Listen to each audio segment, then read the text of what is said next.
Lucas, capítulo 12.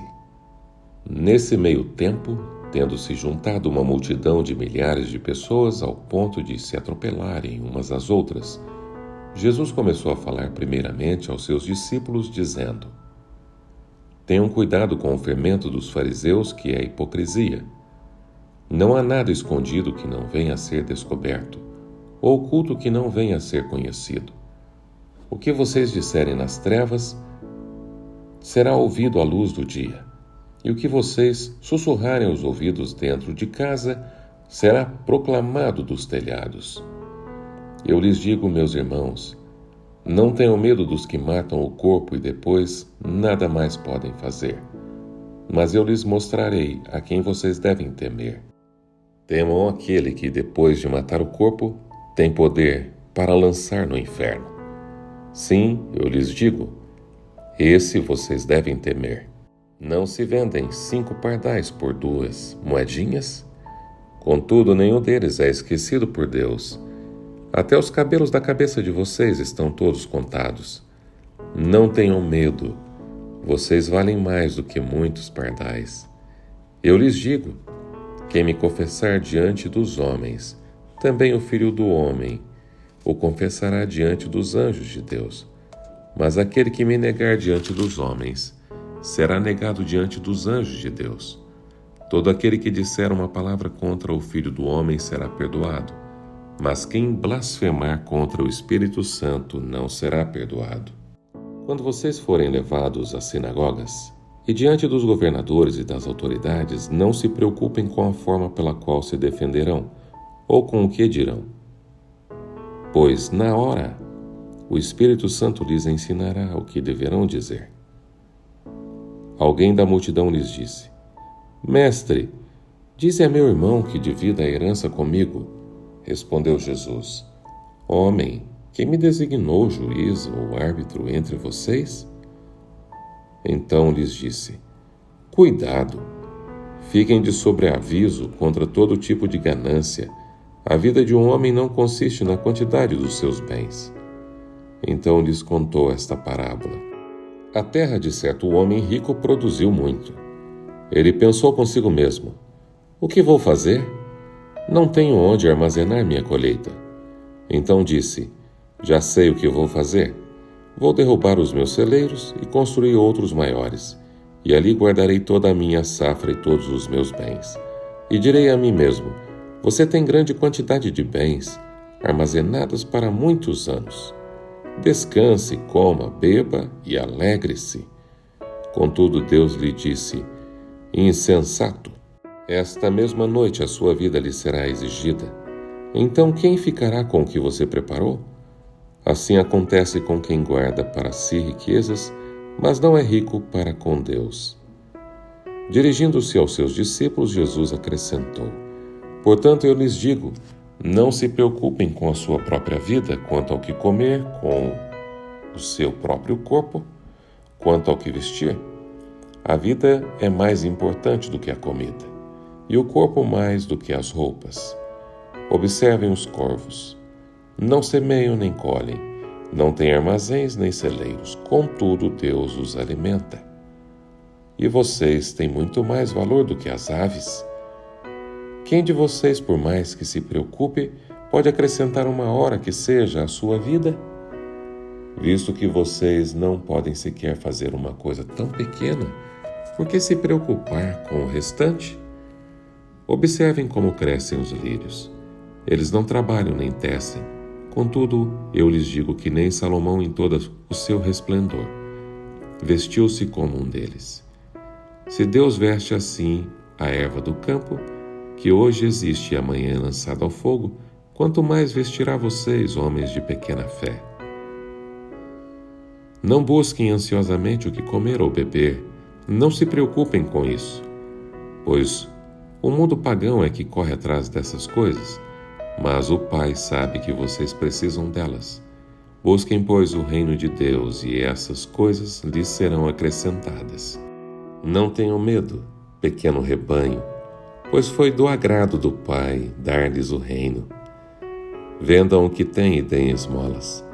Façam para vocês bolsas que não se gastem com o tempo, um tesouro nos céus que não se acabe, onde ladrão algum chega perto e nenhuma traça destrói.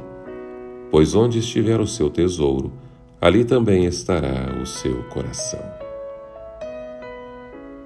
Estejam prontos para servir e conservem acesas as suas candeias, como aqueles que esperam seu senhor voltar de um banquete de casamento, para que quando ele chegar e bater, possam abrir-lhe a porta imediatamente. Felizes os servos cujo senhor os encontrar vigiando quando voltar. Eu lhes afirmo que ele se vestirá para servir, fará que se recline à mesa e virá servi-los. Mesmo que ele chegue de noite ou de madrugada, felizes os servos que o Senhor encontrar preparados. Entendam, porém, isto. Se o dono da casa soubesse a que hora viria o ladrão, não permitiria que a sua casa fosse arrombada. Estejam também vocês preparados, porque o Filho do Homem virá numa hora em que não o esperam.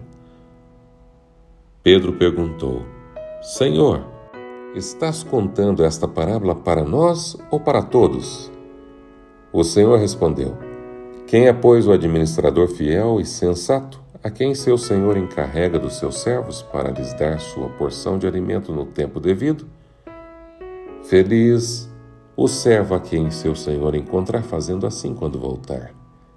Garanto-lhes que ele o encarregará de todos os seus bens. Mas suponham que esse servo diga a si mesmo: Meu senhor se demora a voltar. E então comece a bater nos servos e nas servas, e a comer e a beber, e a embriagar-se. O senhor daquele servo virá num dia em que ele não o espera, e numa hora em que não sabe, e o punirá severamente e lhe dará um lugar com os infiéis.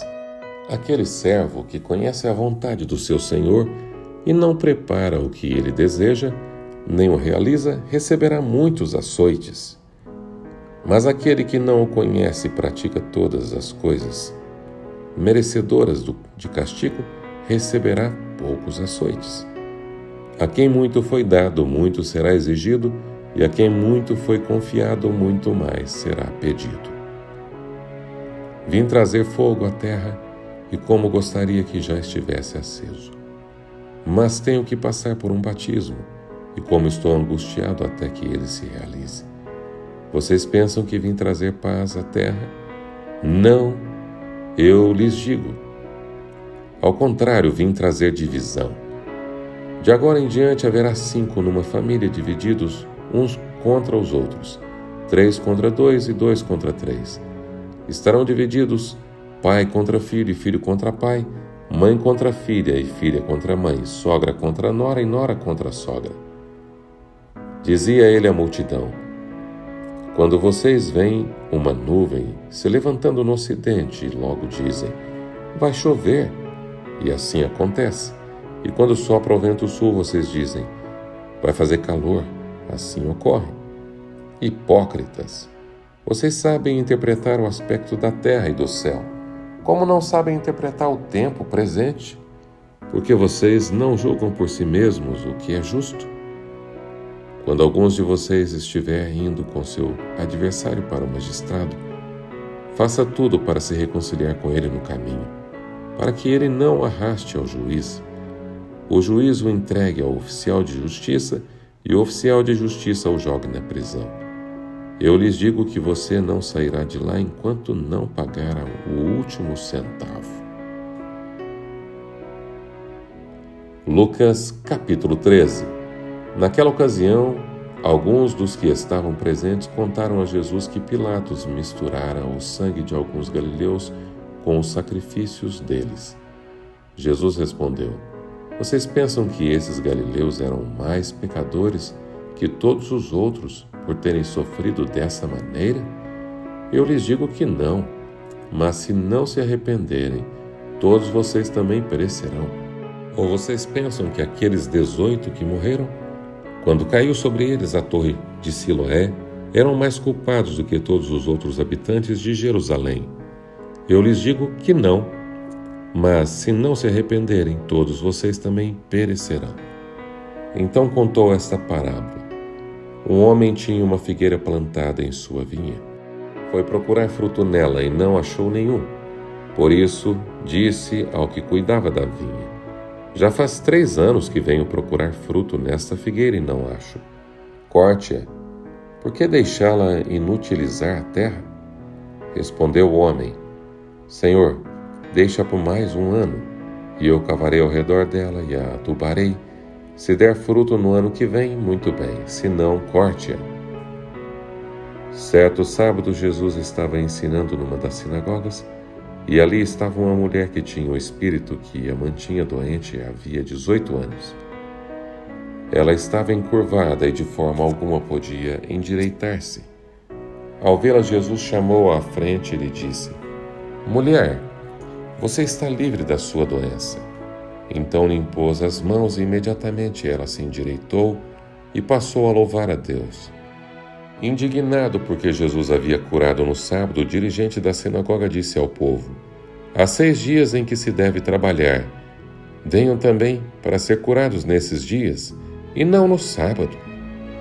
O Senhor lhe respondeu: hipócritas, cada um de vocês não derrama no sábado o seu boi ou o jumento do estábulo e o leva dali para dar-lhe água? Então, esta mulher, uma filha de Abraão, a quem Satanás mantinha presa por 18 longos anos, não devia, no dia de sábado, ser libertada daquilo que aprendia? Tendo dito isto, todos os seus oponentes ficaram envergonhados, mas o povo se alegrava com todas as maravilhas que ele estava fazendo. Então Jesus perguntou: com que se parece o reino de Deus? Com que eu compararei? É como um grão de mostarda que um homem semeou em sua horta. Ele cresceu e se tornou uma árvore, e as aves dos céus fizeram ninhos em seus ramos. Mais uma vez ele perguntou: com que compararei o reino de Deus? É como o fermento que uma mulher misturou com uma grande quantidade de farinha, e toda a massa ficou fermentada. Depois Jesus foi para a cidade e povoados e ensinava, prosseguindo em direção a Jerusalém. Alguém lhe perguntou: Senhor, serão poucos os salvos? Ele lhe disse: esforcem-se para entrar pela porta estreita, porque eu lhes digo que muitos tentarão entrar e não conseguirão. Quando o dono da casa se levantar e fechar a porta, vocês ficarão do lado de fora, batendo e pedindo: Senhor, abre-nos a porta. Ele, porém, responderá: não os conheço, não sei de onde vocês são. Então vocês dirão: comemos e bebemos contigo e ensinastes em nossas ruas. Mas ele responderá: não os conheço, nem sei de onde vocês são. Afastem-se de mim, todos vocês que praticam o mal. Ali haverá choro e ranger de dentes quando vocês virem Abraão, Isaque e Jacó e todos os profetas do reino de Deus, mas vocês excluídos. Pessoas virão do Oriente, do Ocidente, do Norte e do Sul e ocuparão seus lugares à mesa do reino de Deus. De fato, há muitos que serão primeiros, e primeiros que serão últimos. Naquela mesma hora, alguns fariseus aproximaram-se de Jesus e lhe disseram: saia e vá embora daqui, pois Herodes quer matá-lo. Ele respondeu: vão dizer àquela raposa: expulsarei demônios e curarei o povo hoje e amanhã, e no 3º dia estarei pronto. Mas preciso prosseguir hoje, amanhã e depois de amanhã, pois certamente nenhum profeta deve morrer fora de Jerusalém. Jerusalém, Jerusalém, você que mata os profetas e apedreja os que lhes são enviados. Quantas vezes eu quis reunir os seus filhos, como a galinha reúne os seus pintinhos debaixo das suas asas, mas vocês não quiseram.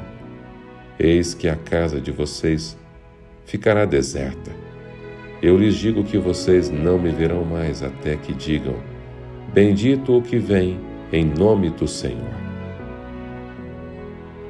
Certo sábado, entrando Jesus para comer na casa de um fariseu importante, observavam-no atentamente. À frente dele estava um homem doente com o corpo inchado. Jesus perguntou aos fariseus e aos peritos da lei: é permitido ou não curar no sábado? Mas eles ficaram em silêncio. Assim, tomando o homem pela mão, Jesus o curou e o mandou embora. Então ele lhes perguntou: se um de vocês tiver um filho ou um boi e este cair num poço no dia de sábado, não irá tirá-lo imediatamente? E eles nada puderam responder. Quando notou como os convidados escolhiam os lugares de honra à mesa, Jesus lhes contou esta parábola. Quando alguém o convidar para o banquete de casamento, não ocupe o lugar de honra, pois pode ser que tenha sido convidado alguém de maior honra do que você. Se for assim, aquele que convidou os dois virá e lhe dirá: dê o lugar a este. Então, humilhado, você precisará ocupar o lugar menos importante. Mas quando você for convidado, ocupe um lugar menos importante, de forma que, quando vier aquele que o convidou, diga-lhe: amigo, passe para um lugar mais importante. Então você será honrado na presença de todos os convidados. Pois todo o que se exalta será humilhado, e o que se humilha será exaltado. Então Jesus disse ao que o tinha convidado: quando você der um banquete ou jantar, não convide seus amigos, irmãos ou parentes, nem seus vizinhos ricos. Se o fizer, eles poderão também, por sua vez, convidá-lo, e assim você será recompensado. Mas quando der um banquete, convide os pobres e os aleijados, os mancos e os cegos. Feliz será você, porque estes não têm como retribuir. A sua recompensa virá na ressurreição dos justos. Ao ouvir isso, um dos que estavam à mesa com Jesus disse-lhe: feliz será aquele que comer no banquete do reino de Deus. Jesus respondeu: certo homem estava preparando um grande banquete e convidou muitas pessoas. Na hora de começar, enviou seu servo para dizer aos que haviam sido convidados: venham, pois tudo já está pronto. Mas eles começaram um por um a apresentar desculpas. O primeiro disse: acabei de comprar uma propriedade e preciso ir vê-la. Por favor, desculpe-me. Outro disse: acabei de comprar 5 juntas de bois e estou indo experimentá-las. Por favor, desculpe-me. Ainda o outro disse: acabo de me casar, por isso não posso ir. O servo voltou e relatou isso ao seu senhor. Então o dono da casa irou-se e ordenou ao seu servo: vá rapidamente para as ruas e becos da cidade e traga os pobres, os aleijados, os cegos e os mancos. Disse o servo: o que o Senhor ordenou foi feito, e ainda há lugar. Então o Senhor disse ao seu servo: vá pelos caminhos e valados e obrigue-os a entrar, para que a minha casa fique cheia. Eu lhes digo, nenhum daqueles que foram convidados provará do meu banquete. Uma grande multidão ia acompanhando Jesus. Este, voltando-se para ela, disse: se alguém vem a mim e ama o seu pai, sua mãe, sua mulher, seus filhos, seus irmãos e irmãs, e até a sua própria vida mais do que a mim, não pode ser meu discípulo. E aquele que não carrega sua cruz e não me segue, não pode ser meu discípulo. Qual de vocês, se quiser construir uma torre, primeiro não se assenta e calcula o preço, para ver se tem dinheiro suficiente para completá-la? Pois, se lançar o alicerce e não for capaz de terminá-la, todos os que a virem rirão dele, dizendo: este homem começou a construir e ele não foi capaz de terminar. Ou qual é o rei que, pretendendo sair à guerra contra outro rei, primeiro não se assenta e pensa se com 10.000 homens é capaz de enfrentar aquele que vem contra ele com 20.000? Se não for capaz, enviará uma delegação enquanto o outro ainda está longe e pedirá um acordo de paz. Da mesma forma, qualquer de vocês que não renunciar a tudo que possui não pode ser meu discípulo. O sal é bom, mas se ele perder o sabor, como restaurá-lo? Não serve nem para o solo, nem para adubo, é jogado fora. Aquele que tem ouvidos para ouvir, ouça.